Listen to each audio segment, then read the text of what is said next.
चलिए बात करेंगे, ठीक है। टॉपिक का नाम क्या है बताना? पीपीसी। ये था कुछ। देखो पीपीसी का मतलब क्या था, पहले तो मुझे ये बता दो। पीपीसी का मतलब क्या था? Production possibility curve, production possibility frontier, transformation curve, transformation boundary. इसके कई सारे नाम थे। अगर आपको याद हो, आपको सारे नाम याद रखते। बात सही है? अच्छा, 2 मिनट के लिए मानो कि अगर हमें इसको टेक्निकली ना समझना, एक आम आदमी की भाषा में आप पीपीसी को अगर मान लो कि किसी के सामने डिफाइन करने पर आए, तो क्या बताओगे ताकि आपकी बात को सुनने के बाद वो 2 मिनट के अंदर इस बात को समझ जाए? इसका मतलब क्या बताओगे आप उसे? Maximum resources. एक इकोनॉमी के पास मैक्सिमम कितने रिसोर्सेज हैं, ये कौन शो करेगा तुम्हें? पीपीसी शो करता है। आपको लगता है कि दुनिया का हर देश अपना पीपीसी फ्रेम करता होगा? हाँ करता है। क्या जानने के लिए? What is the maximum amount of the resources we are having? हमारे पास मैक्सिमम कितने रिसोर्सेज हैं? बात सही है? अच्छा, एक और बात है जो बिल्कुल सही है, और वो क्या है कि दुनिया का कोई भी देश एग्जैक्टली अपने पीपीसी के ऊपर नहीं आ सकता। क्यों नहीं आ सकता? क्योंकि अगर आ गया तो इसका मतलब क्या हो गया कि उन्होंने अपने रिसोर्सेज का 100% यूज कर लिया है, जो कि पॉसिबल नहीं है। दुनिया का कोई भी देश अपने रिसोर्सेज का 100% यूज नहीं कर सकता। ये बात आप पहले भी जान लो अच्छे से। ये क्लियर हुआ? लेकिन कोशिश जो उसमें रहती होगी उनकी हमेशा, वो क्या रहती होगी कि कैसे भी करके अपने पीपीसी के एटलीस्ट पास तो आ जाए। और पास आने का मतलब जानते हो, आप काफी हद तक अपने रिसोर्सेज का इस्तेमाल करना सीख चुके हैं। अमेरिका वर्ल्ड पावर है, मानते हो? वर्ल्ड पावर है अमेरिका। चाइना, हाँ बिल्कुल है। आपको पता है ये कंट्रीज भी अपने पीपीसी के पास नहीं है, मतलब एग्जैक्टली उसके ऊपर नहीं, उसके आसपास तो होंगे लेकिन एग्जैक्टली उसके ऊपर नहीं। इंडिया अपने पीपीसी से बहुत दूर है, मतलब रिसोर्सेज का इस्तेमाल करना अभी सीख रहा है। तभी उसका नाम क्या पड़ा? Developing country. चाइना डेवलप्ड क्योंकि अपने पीपीसी के आसपास है, रिसोर्सेज का काफी हद तक यूज करना सीख चुका है। बात सही है? नेचर ने हमें ऐसे रिसोर्सेज दे रखे हैं और इतने सारे रिसोर्सेज हैं, अबंडेंस में है कि सुनो, देश एक पूरा का पूरा देश तक मिलके अपने रिसोर्सेज का पूरी तरह से इस्तेमाल नहीं कर पाता। आप में से कितने लोग ये बात जानते हो? हम कहते हैं ना कि चाइना का लैंड मास इंडिया से बहुत बड़ा है, मानते हो? हाँ, बहुत बड़ा है। लेकिन आपको शायद ये बात नहीं मालूम होगी, चाइना का लगभग 80% जो आपका हिस्सा है लैंड का, वो कभी आज तक वहाँ की जो गवर्नमेंट ने आज तक कभी इस्तेमाल ही नहीं किया, क्योंकि वो इस्तेमाल होने के लायक ही नहीं है। क्योंकि वहाँ पे डेजर्ट है, माउंटेन है, जहाँ पे कोई भी इकोनॉमिक एक्टिविटी नहीं हो सकती। जरा सोचिए, मतलब एबंडेंस ऑफ रिसोर्सेज, और चाइना के पास उसी जमीन के अंदर बहुत सारे नेचुरल रिसोर्सेज हैं, बहुत सारे, और वो उसका इस्तेमाल सिर्फ उसी काम के लिए करते हैं। मतलब जो वहाँ का एरिया है लैंड मास, वहाँ पे लोग नहीं रहते हैं, लेकिन वहाँ की गवर्नमेंट वहाँ से खाली रिसोर्सेज को जमीन से एक्सट्रैक्ट करती है, बस, और कोई काम नहीं करती। मालूम है? दुनिया का हर देश अपने लैंड, अपने मैन पावर, अपने रिसोर्सेज का इस्तेमाल फुल्ली नहीं कर सकते। बात सही?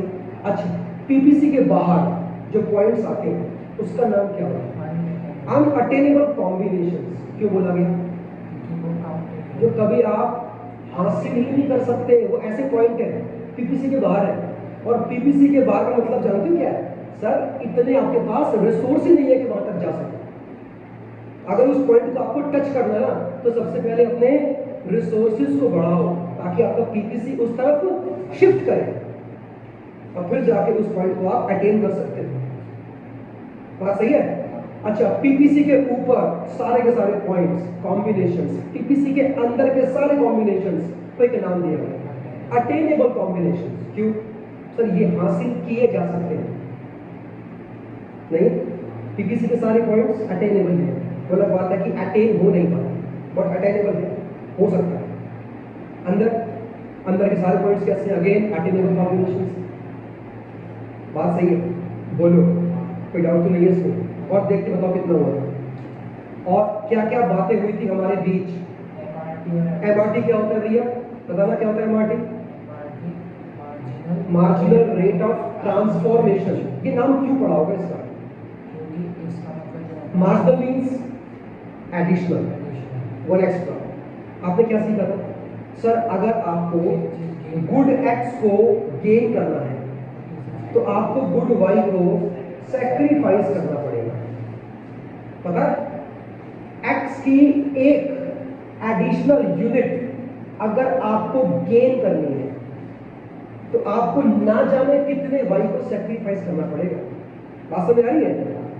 एडिशनल का ही नाम क्या होता है? मार्जिनल। मार्जिनल वर्ड इस्तेमाल हमेशा उसके लिए होता है जिसको हम गेन कर रहे होते हैं। नाम पड़ा मार्जिनल रेट ऑफ ट्रांसफॉर्मेशन। अच्छा, ट्रांसफर क्या कर रहे हैं?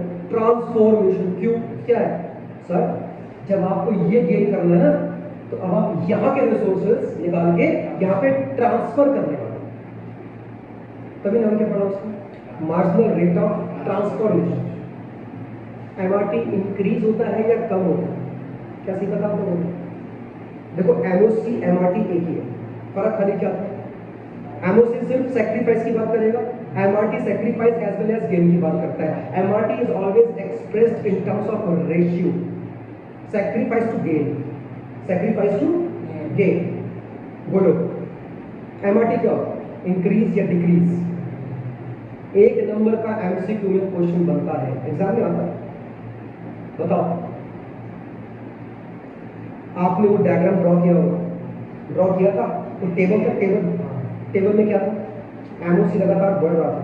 बढ़ने का मतलब क्या था? देखो एमओसी अगर क्या हो रहा है? बढ़ रहा है, तो मतलब क्या है इसका? एमआरटी भी बढ़ेगा, क्योंकि वो था सेम ही तो होते हैं। फर्क खाली क्या आता है?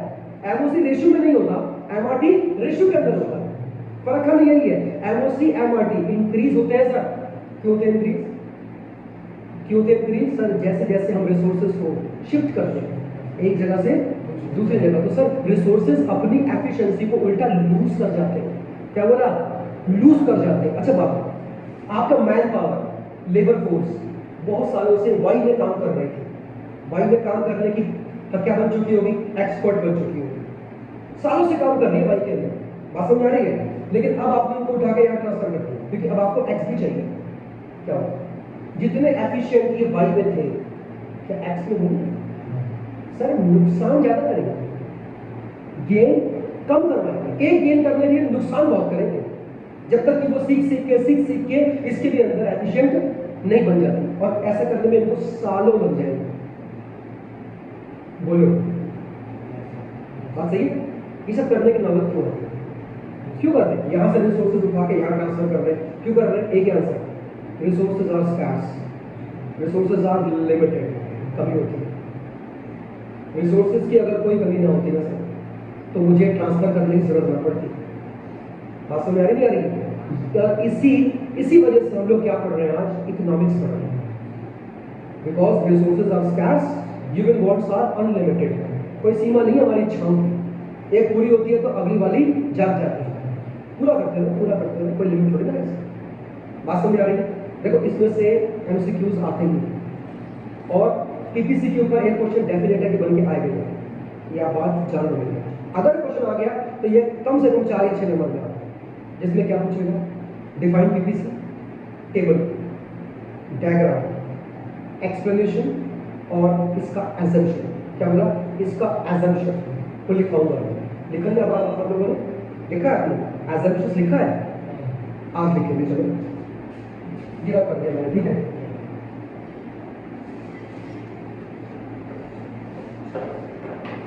देखो जरा खोलो बुक एक बार, एजम्पशंस के बारे में एक बार बात कर लेते हैं। पीपीसी का एजम्पशन, फीचर्स हम पढ़ेंगे, उसको पढ़ेंगे। पहले हम क्या पढ़ेंगे? उसके एजम्पशंस कौन कौन से? जरा निकालना कौन सा पेज नंबर है इसका? हाँ, पेज नंबर है 1.11। आप अगर देख पा रहे हैं, देखो यहाँ देखो, ये रहा इस साइड, देखिए ये रहा ऊपर लिखा होगा, क्या लिखा पढ़ो? Assumptions of PPS. देखिए आइए बात करेंगे इसके बारे में। क्या लिखा है? The production possibility frontier is based on the following assumptions। पहले समझो कि assumption का मतलब क्या होता है, पता ना क्या होता है? assumptions इकोनॉमिक्स में कोई भी लॉ पढ़ोगे ना, क्या बोला, कोई भी लॉ पढ़ोगे ना, सबसे पहले आपको उसके assumptions पढ़ाए जाते हैं। assumptions मतलब कहने का क्या है सर, कुछ चीजें जो प्रैक्टिकली चाहे पॉसिबल हो या ना हो, लेकिन हमको उनको ऐसा मानना पड़ेगा। क्या बोला? मानना पड़ेगा कि ये कांस्टेंट है। बात समझ आ रही नहीं आ रही है? बोलो। मान लेते हैं भले ही वो प्रैक्टिकली पॉसिबल ना हो। तो बात करूं सर, पीपीसी का कॉन्सेप्ट क्या कहता है, वो हम जानते हैं अच्छे से। अब ये जरा एक बार हम इस बात के ऊपर ध्यान दे लें कि अगर हम पीपीसी की बात जब भी करेंगे तो हमें कुछ चीजें पहले से ही एज्यूम करनी पड़ेगी। क्या? पहले the amount of resources in an economy is fixed, but these resources can be transferred from one use to the other use। क्या मतलब है इस बात का? सिंपल सी बात बोल रहा है यार, टेक्निकली उसके ऊपर मत जाओ। वो एक ही बात कह रहा है, रिसोर्सेज आर लिमिटेड, फिक्स है। ये एज्यूम कर लो, चाहे प्रैक्टिकली हो या ना हो, लेकिन प्रैक्टिकली ऐसा है। नहीं भी होता तब भी हम उसको फिक्स ही मानते हैं क्योंकि एजम्पशन है। ठीक है, अच्छा देखो, एक तो क्या बोल रहा है, रिसोर्सेज आर फिक्स्ड, कांस्टेंट है, और सर ऊपर से एक जगह से दूसरी जगह पे ट्रांसफर भी हो सकते हैं। वो एक अलग बात है कि जब ट्रांसफर करेंगे तो एफिशिएंसी घटेगी। क्या बोला? एफिशिएंसी घटेगी, बढ़ेगी नहीं, कोई अलग बात है। आगे देखो नंबर 2 में क्या लिखा है, with the help of the given resources only 2 goods can be produced. क्या मतलब है इस बात का? With the given resources we can produce only 2 goods, जबकि रियल लाइफ में क्या होता है सर, इकोनॉमी में सिर्फ 2 गुड्स नहीं बनते, अरे सैकड़ों गुड्स बनते हैं, सैकड़ों। आपकी कंट्री के जीडीपी के अंदर 2 गुड नहीं है खाली, सैकड़ों गुड होते हैं, लेकिन हम एज्यूम क्या कर रहे हैं, 2 गुड। क्यों सर? क्योंकि ग्राफ के ऊपर maximum to maximum we can show only 2 goods, that's why हमने एज्यूम करा। बात समझ आ रही है? और बस हमको क्या शो करना है सर, एक को हम गेन कर रहे होंगे, एक को हम सैक्रिफाइस कर रहे होंगे, इसलिए हमने 2 गुड्स मान लिए। बात समझ में आ रही है? आगे बढ़ो, नंबर 3 देखिएगा, the resources are fully and efficiently utilised. सुन के हंसी आ रही है, अच्छा क्या मतलब है, क्या मान लिया? रिसोर्सेज आर फुल्ली यूटिलाइज्ड, जबकि रिसोर्सेज को कभी प्रैक्टिकल लाइफ में फुल्ली हम यूज कर ही नहीं सकते। क्या सीख रहे हैं? अगर पीपीसी का कॉन्सेप्ट जानना है तो क्या मानना पड़ेगा, एक तो रिसोर्सेज लिमिटेड है, ऑल्टरनेटिव यूजेस है, और सर उनको हमने 100% यूज कर भी लिया।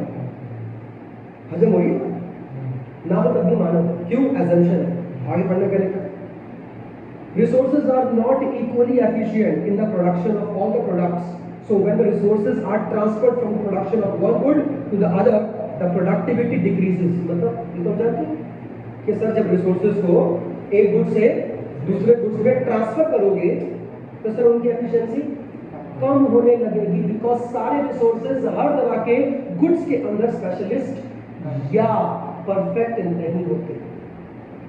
बात समझ आ रही है? बोलो। लैंड लिमिटेड है, आप लैंड के ऊपर हर चीज नहीं बना सकते सर। इच्छा तो बहुत है, मेरा कर रहा है मन जी, ये जो मेरा है घर प्लॉट है, इस पर मैं घर भी बना दूं, गार्डन ऑफिस बना दूं, कोई और काम बीच में, मतलब इतने सारे मेरे मन में ख्याल है कि इस इतने से प्लॉट पे मैं कितने कितने काम कर जाऊं, पॉसिबल है?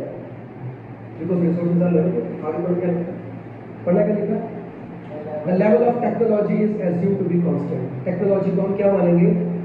कांस्टेंट मानेंगे। अच्छा क्यों माने कांस्टेंट? टेक्नोलॉजी कहाँ से भी मानेंगे? आपको पता है सारी चीज।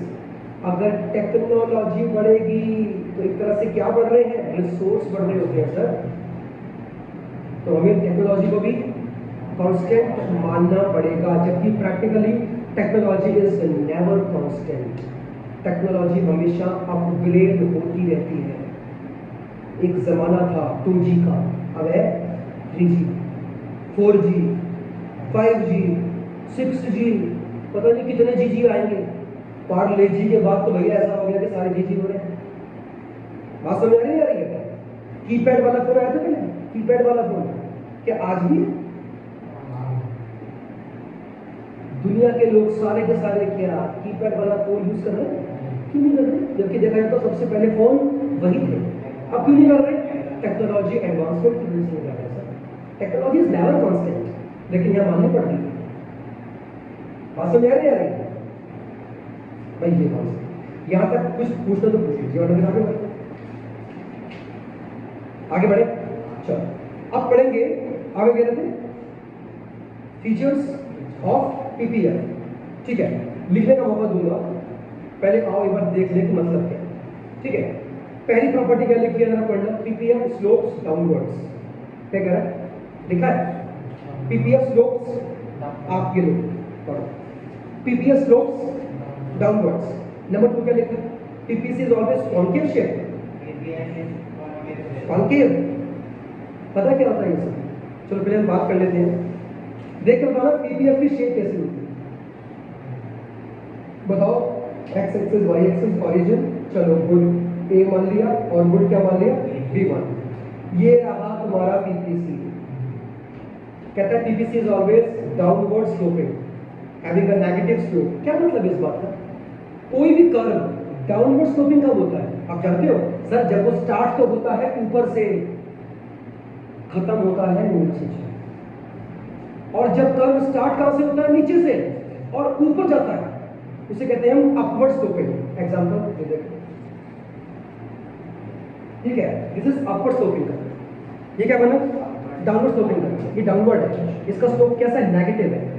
बात समझ नहीं आ रही है? बोलो मतलब क्या सीख रहे हो sir? PPC is negatively slope या स्लोपिंग डाउनवर्ड्स। क्यों? कोई भी कर्व का स्लोप नेगेटिव कब होता है या डाउनवर्ड स्लोपिंग कब होता है? जब सर दोनों वेरिएबल्स के बीच में इनवर्स रिलेशनशिप होता है। क्या बोला? काफी टफ बात बोली क्या मैंने? अगर ये कर्व नेगेटिवली स्लोप्ड है या डाउनवर्ड स्लोपिंग है तो उसका ऐसा नेगेटिव स्लोप क्यों है? रीजन क्या? मैंने अभी दिया answer. When the two variables जिनकी वजह से ये कर्व ड्रॉ किया गया है, अगर उन दोनों के बीच में इनवर्स रिलेशनशिप है सर, एक के बढ़ने से दूसरा घटता है, जिसे कहते हैं नेगेटिव रिलेशन, इनवर्स रिलेशनशिप। तो इनके माध्यम से जो क्या बनेगा कर्व सर? वो डाउनवर्ड स्लोपिंग होगा। स्टार्ट कहाँ से होगा? ऊपर से, करेक्ट। और कहाँ जाएगा? नीचे की तरफ, अप टू डाउन। बोलो दूसरा क्वेश्चन, क्या वाकई में ऐसा होता है? गुड ए और गुड बी के बीच में जो आपका रिलेशनशिप है, क्या मानते हो कि वो बिल्कुल आपका इनवर्स है? हाँ सर, आपने क्या सीखा है? एक को गेन करेंगे, दूसरे को सैक्रिफाइस करना पड़ेगा। मतलब एक क्या होगा? इंक्रीज, दूसरा डिक्रीज ही होगा। तो इनके बीच में रिलेशनशिप कैसा होगा? इनवर्स नहीं हो गया, नेगेटिव नहीं हो गया, इसलिए ये कर्व डाउनवर्ड स्लोपिंग बना। कुछ पूछना है? आगे बढ़ सकते हैं, जरा पढ़ना नेक्स्ट क्या लिखा है? पीपीएफ का शेप कैसा होता है? ये क्या है? इसका स्लोप। आपके पढ़ेंगे शेप। देखो shape can be of 3 types, concave, convex और स्ट्रेट लाइन। 3 नाम बोले, बोलना क्या बोला? Shape can be of 3 types. पहला कॉनकेव, कॉन्वेक्स, स्ट्रेट लाइन। ये क्या है? ये slope. Slope can be negative, slope can be positive. बात सही है? बोलो क्लियर रखो। हाँ, तो क्या बोला मैंने? कॉन्केव का मतलब क्या होता है? कोई भी कर्व कॉन्केव शेप में कब होता है? नहीं, इनवर्स होगा तो डाउनवर्ड स्लोपिंग बनेगा, वो तो हम जानते हैं। मैं पूछ रहा हूँ कॉन्केव के पीछे कौन रिस्पॉन्सिबल है? कॉन्केव शेप कैसी होती है? अरे तो शेप के तो बारे में मैंने आपसे बात ही नहीं करी। चलो शेप के बारे में बात कर लेते हैं। कैसे पहचानेंगे कि सर कॉन्केव कॉन्वेक्स क्या है? अब ध्यान देखना, देखो अगर कर्व का मुंह बाहर की तरफ है, ओरिजिन की तरफ उसका मुंह नहीं है, कैसे? जो उसका मुंह है ना, ये मुंह बाहर की तरफ है, ये कॉन्केव है। अगर इसको ओरिजिन बहुत पसंद है और ये 24 घंटे उसी को ताकता रहता है तो वो कॉन्वेक्स है। क्या है वो? ऐसे बने है ना, ताकते रहते तुझको सांझ आपको सवेरे, तो बात करने आया ये रियल वो नहीं हुआ, ये शक्य बन रही है इसकी कॉन्टेक्ट है। एक शक्य बनती है सर, ठीक है सर, जब उसका मुंह कहीं पर भी नहीं खुलता, ना तो आउटसाइड ना inside, it's straight line known as what, straight line. PPC की शेप कैसी होती है? कॉन्केव। कैसे होती है? कॉन्केव क्यों होती है सर? क्योंकि सैक्रिफाइस का रेट हर बार बढ़ता रहता है, और ना अपनी ये चीज हर बार ज्यादा सैक्रिफाइस करेंगे ताकि दूसरे वाले भी सिर्फ एक एक्स्ट्रा को गेन कर सकें। सैक्रिफाइस का रेट बढ़ता है, इसलिए ये कॉन्केव बनता है। एग्जाम में क्वेश्चन आ गया कि why PPC is concave shape, क्या लेकर आओगे answer? Due to increasing MOC, due to increasing MRT. Simple सा आंसर है, कोई टीचर इस पर तुम्हारे नंबर नहीं काट सकता। मैंने क्या बोला? पीपीसी का शेप कॉन्केव क्यों होता है? ड्यू टू इंक्रीजिंग एमओसी या एमआरटी, एक ही बात याद रहेगा। अभी गलती करोगे? अच्छा, अब आपसे एक बात पूछूंगा मैं। सवाल ये आता है कि क्या पीपीसी का शेप कॉन्वेक्स बन सकता है? सर इकोनॉमिक्स में कुछ भी हो सकता है। वो पूछ रहा है कि क्या पीपीसी ऐसा बन सकता है कॉन्वेक्स? हाँ बन सकता है। कब बनेगा? जब एमओसी बढ़ने की बजाय वो घटेगा। वो अलग बात है कि एमओसी कभी भी घटता नहीं है, बढ़ता ही बढ़ता है। लेकिन इकोनॉमिक्स में हर इम्पॉसिबल चीज पॉसिबल हो सकती है। बात सही है? बताओ क्या लिखकर आओगे। एग्जाम में क्वेश्चन आ गया, can PPC be a convex line? तो क्या लिखकर आओगे? Yes, when MRT or MOC is decreasing. Question आ गया, when can a PPC be a straight line? क्या आंसर है इसका? हाँ बन सकती है। कब? when MOC या बोलो क्या MOC और MRT is constant, ना बढ़ता है ना घटता है, सीधा कांस्टेंट है, तो क्या बनेगा? Straight line. बात सही है? टाइम दे रहा हूँ 2 मिनट, एक बार बैठ के देख लो, समझ लो, कोई चीज़ नहीं आएगी तो मुझसे पूछो, जल्दी करो।